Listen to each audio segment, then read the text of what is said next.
सांसद, पूर्व केंद्रीय मंत्री, भारत सरकार राज्यसभा सदस्य और मंचा से हमारे जी, शेख भाई मंगला प्रसाद जी, शंकर जी, सभी साथियों का हार्दिक अभिनंदन वंदन करते हुए आप सभी पंडाल में बैठे हुए माता बहन पिता तुल्य बुजुर्ग क्रांतिकारी साथी माताओं बहनों को श्रद्धा पूर्वक नमन करते हुए कहना चाहूँगा साथियों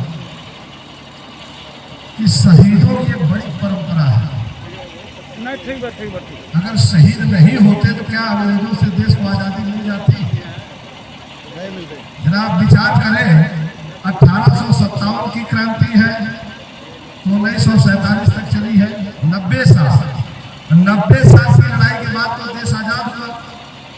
और जिन लोगों ने ये सपना देखा था कि देश के अंदर जो गरीबी है, गुलामी है, बेबसी है, लाचारी है, अन्याय है, अत्याचार है, भ्रष्टाचार है, मां बहनों का बलात्कार है, इस सब का एकमात्र कारण अंग्रेज विदेशी है, ऐसा उस समय के सारे दल के नेताओं ने आम जनता को समझाया था। लेकिन जब आजादी मिल गई तो आजादी के इस 78 सालों में अंग्रेज जब नहीं है तो जो 5 किलो राशन पर 80 करोड़ कटोरा पकड़ के भीख मांग रहे हैं, इसका जिम्मेदार कौन है? कौन है? कामरेड विश्वनाथ जी तो मार्क्स के 10 कैपिटल को पढ़ा था और वर्ग संघर्ष को भी पढ़ा था। उसी आईने में आपने शोषित इनकलाब के लेनिन अमर योद्धा जगदेव प्रसाद को भी पढ़ा। वैसे तो मैं पहले पीछे जाऊंगा तो 1666 से 1708 10वें गुरु सिखों के गुरु गोविंद सिंह ने गरीबों की लड़ाई लड़ते हुए मुगलिया सल्तनत के खिलाफ खालसा पंथ की स्थापना और कहा था कि सूरा सो पहचानिए लड़े दीन के हे और पूजा कटी रहे तो नहीं छाड़े थे। जब ऐसा उन्होंने कहा तो आगे ललकारा भी कि जो मेरे साथ खड़े होकर जो मर्द पानीदार है उन्हें मैं कैसा बनाऊंगा? कहा कि 1.25 लाख ते एक लड़ाऊं, चिड़ियन ते मैं बाज पड़ाऊं, तब जाकर गुरु गोविंद सिंह मैं नाम कहा था ना। तो उसी लाइन में आपको बहुत बहुत बधाई देता हुआ आगे उपस्थित जनता को कि 55 साल के बाद आपने याद किया। मैं जगदेव बाबू के लेफ्टिनेंटों से बात किया था। लेफ्टिनेंटों ने कहा कि बाबूजी के जीवन में लोगों ने कहा कि हम लोग आप पर जीवनी लिखना चाहते हैं। तो बाबूजी ने कहा कि कोई भी क्रांतिकारी अगर 100 साल तक जनता की यादों में जिंदा रह जाए तो समझ लो कि वही क्रांतिकारी है, बाकी सब भ्रष्टाचारी और व्यापारी है। 55 साल में आपने याद कर लिया है, इसलिए सवाल जिंदा रहने का नहीं है, सवाल जिंदा रहने का नहीं है, जिंदा रहने के स्तर का है। कोई व्यक्ति नाम सुन लेता है कि फलाना जालिम है, बड़ा भारी माफिया डाल है तो उसके पैजामा भी बिगड़ जाते हैं। ऐसे भी जीने वाले रामचरितमानस की चौपाई पढ़ते हैं कि नाथ सकल संपदा तुम्हारी, मैं सेवक समेत सुतनारी। यानी माई बहन बेटी हम खुद गुलाम है, चाहे जो मर्जी सो सेवक पहले गुलाम होता है, लेकिन दूसरा जीवन है कायरता का। कुछ लोग नाम सुनते हैं कि लड़ना है तो मैदान छोड़ के पीछे भी आ जाते हैं, 2 कदम आगे 2 कदम पीछे। इनके लिए कहना है कि कायर भी घेर लेते हैं गफलत में दिले को, और कुत्ते भी काट लेते हैं गर्दिश में से। अब अगली लाइन है तीसरा जीवन, जिसमें विश्वनाथ बाबू आते हैं। विश्वनाथ बाबू क्रांतिवीर है, शहादत उन्होंने दिया है और शहीदों की भारत भर पर बहुत बड़ी परंपरा है। जब 1857 की क्रांति हुई तो थोड़ा मूवमेंट करना चाहेंगे। 1857 की क्रांति का महानायक बहादुर शाह जफर का गिरफ्तारी होता है और रंगून के मांडले जेल में रखे जाते हैं और अंग्रेजों ने उनके बेटों की गर्दन काट करके 2 बेटों की ले जाके तस्तरी में परोसा और ये कहा कि दम दमे में दम नहीं है, खैर मांगो जान की है, जफर बस हो चुकी है भेद हिंदुस्तान। उस समय उसी लहजे में बिना किसी झाग लपेट के उस बूढ़े शेर ने कहा कि हिंदियों में जब तलक रहेगी वो ईमान की, तख्त लंदन तक चलेगी तेग हिंदुस्तान। लंदन तक लड़ाई हुई और कौन जाके मारा? उसके पहले भगत सिंह। भगत सिंह ने कहा कि सरफरोशी की तमन्ना अब हमारे दिल में है, और देखना है जो कितना कातिल में कहा था ना। लेकिन जब फांसी पर लटकाने की बात आई तो मैंने पूरी जेल डायरी पढ़ा है। दुनिया की कोई अदालत अगर न्याय की बात करती है, कानून की बात करती है, तो उस समय के जज आगा खान ने कहा था कि दुनिया की कोई अदालत भगत सिंह को फांसी के फंदे पर लटका नहीं सकती है।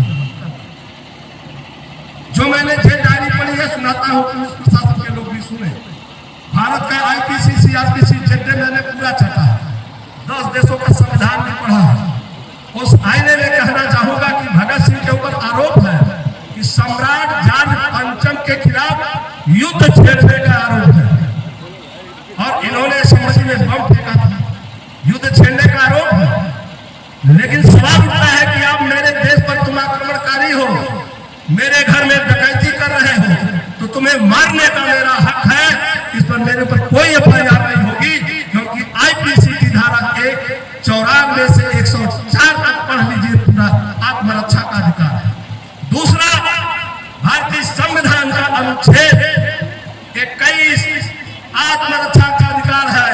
अगर मेरे घर में डकैती कूद गए हो तो दौड़ा के मारेंगे, चाहे जहां तुम भाग के जाओगे। ये भगत सिंह की वहां पर लाइन है। लेकिन उसके बावजूद भी मैं देख रहा हूं कि भारत के न्यायालयों में AIR 1994 सुप्रीम कोर्ट का ऑर्डर है।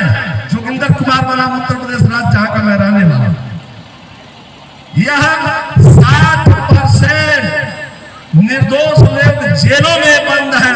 धिक्कार है इस देश की न्यायपालिका को स्वतः संज्ञान लेकर फर्जी एफआईआर कराने वाले, विवेचना करने वाले से लेकर सबको तत्काल गिरफ्तारी का आदेश दे और सारी धाराएं पर तामील करके इनसे उसका पीड़ित परिवार को न्याय दिलाए, तब तो न्यायपालिका है। नहीं तो न्याय मंदिर में न्याय मर गया है कहने के लिए मैं बस आगे खड़ा हूं। अब चौथा लाइन है, क्रांतिकारियों के लिए जहां पर शहीद हुए हैं हमारे नेताजी, अरे शहीदों के खून का असर देख लेना। उन्हीं के खून का असर है कि आप आए हैं 55 साल में, पता नहीं था पहले ना। तो उसी में लिख रहा है कि शहीदों के खून का असर देख लेना, मिटा दूंगा जालिम का घर देख लेना। अरे उन्हीं के विचारों का मैं मुंतजिर हूँ, बहेगी लहू की नहर, असर देख लेना कहर। ये लाइन है, इसलिए है कि क्रांति बीज का नाश न हो, हर मौसम की तैयारी है। क्रांति बीज का नाश न हो, हर मौसम की तैयारी है। अकल का गीत लिए वो ऊपर, आज लड़ाई जारी है, आज लड़ाई है। लड़ने के लिए आप आए हैं ना, वो लड़ रहे थे CPI के झंडे बैनर तले, तो मार्क्स ने दास कैपिटल लिखा कि दुनिया में 2 वर्ग है, एक गरीब है एक अमीर है। लेकिन भारत की सामाजिक परिस्थितियां अलग है।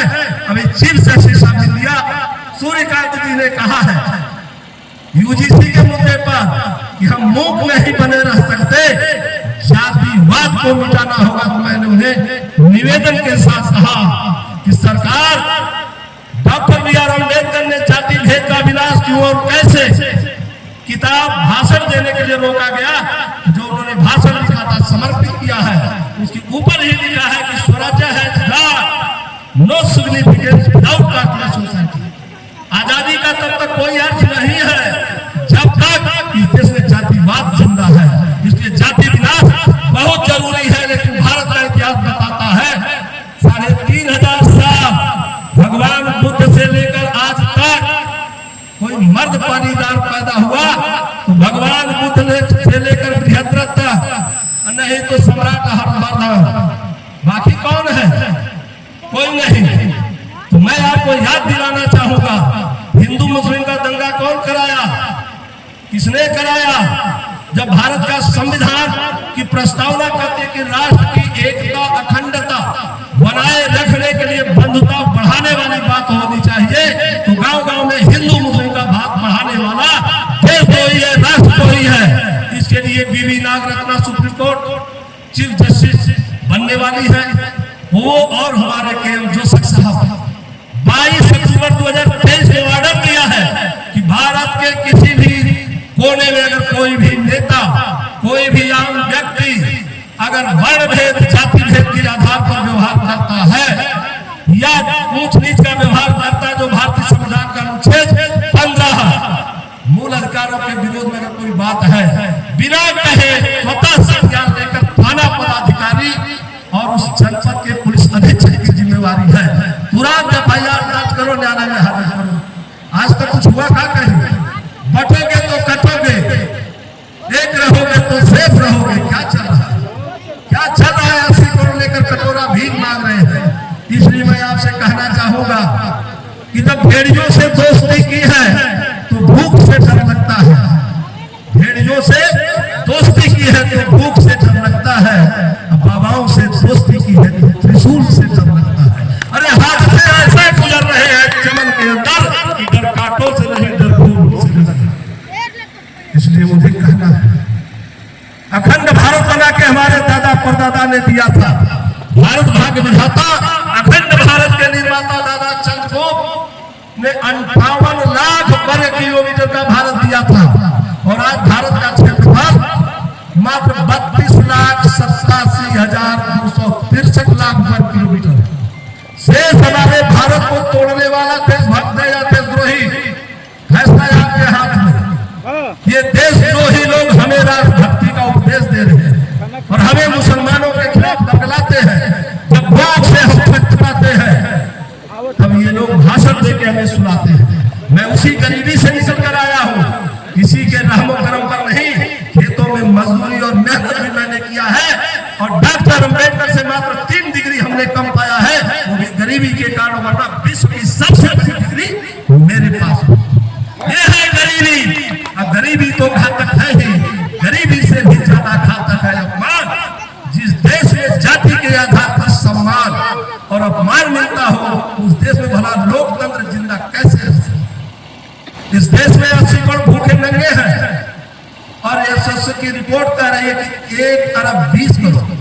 डॉक्टर देवेंद्र प्रसाद शर्मा कृषि रक्षा विशेषज्ञ, अरे नहीं, 1 अरब 35 करोड़ लोग गरीबी रेखा के नीचे हैं। ये बेचारे देशभक्ति का पाठ पढ़ा रहे हैं और देश भी चला रहे हैं, और हम ही को समझा रहे हैं कि हम बहुत बड़े देशभक्त हैं, गरीबी मिटाएंगे। अरे छोड़ दो यार, कुर्सी अगर नहीं चलता है, हम चला के दिखाएंगे इस देश को। अगर 6 साल मौका दे दिया तो गरीबी और अपमान दोनों का समाधान करेंगे। दुनिया का सबसे जिम्मेवार और सबसे बड़ा ताकतवर मुल्क बना के दिखाऊंगा। अमेरिका से भी 7 गुना बड़ी इकोनॉमी दे सकता हूँ, क्योंकि मैं अर्थशास्त्र में PhD किया हूँ। मुझे जानकारी है कि गरीबी कैसे भागेगी, अपमान कैसे भागेगा। तो साथियों, अगर आप चाहते हो कि इस देश में कोई बात बने, गरीबी का खात्मा हो, जातिवाद का खात्मा हो, तो शोषित इनकलाब के लेनिन अमर योद्धा जगदेव प्रसाद ने अपने शहादत से पहले एक लिस्ट जारी किया है, सुना देता हूं, इसके बाद वाणी को विराम दूंगा। उन्होंने कहा है कि शोषित इनकलाब 90% शोषितों का राज, शोषितों के द्वारा, शोषितों के लिए हम करेंगे। क्या करेंगे? राष्ट्रीयता की बुनियाद पर असली जनतंत्र की स्थापना करेंगे, जिसमें न कोई शोषक होगा न कोई शोषित होगा, सभी मनुष्य होंगे जिनमें मानवीय हृदय और मानवीय संवेदनशीलता हो। दूसरी लाइन कि गरीबी और अपमान के खात्मे के लिए इज्जत, रोटी, रोजगार की सभी भारतीयों को गारंटी दूंगा। बिना कहे इज्जत, रोटी, रोजगार की गारंटी, और पढ़ाई और दवाई की मुफ्त व्यवस्था कर दूंगा। इसके बाद जमीन और दौलत का बंटवारा बराबरी के बुनियाद पर करूंगा। और 5वां है कि गांव से दिल्ली तक के जो चुनाव होते हैं, 10% ऊंची जातियों के वर्चस्व का खात्मा 90% लोगों के वोट के ताकत से करके दिखा दूंगा। पटक कर सीने पर चढ़ जाना, ये उन्होंने कहा। उसके बाद आगे कहा, सरकारी, गैर सरकारी, अर्ध सरकारी नौकरियों में जनसंख्या के अनुपात में सभी जातियों को प्रतिनिधित्व दूंगा।